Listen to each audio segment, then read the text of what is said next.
Welcome to the Tech Egg. Don't get scrambled. Enjoy the video. You're starting inside Figma.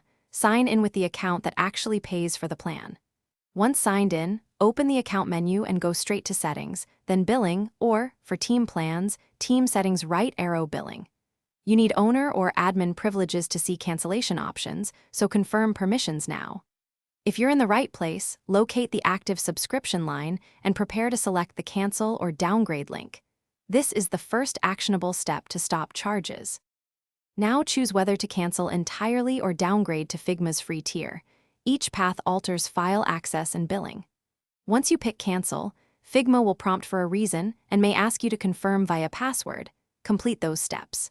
Make sure to check prorated refunds or credits and note your next billing date because Figma often preserves access until the period ends. After confirmation, verify that team members retain necessary files or transfer ownership. Doing that prevents accidental data loss. Finish by confirming the on-screen message and checking your email for a cancellation receipt. Make sure the billing page now shows canceled or downgraded status.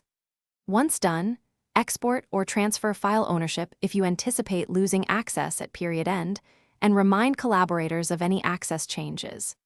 If the cancellation does not process or charges continue, contact Figma support and your payment provider. Often resolving requires a support ticket or clearing a pending charge.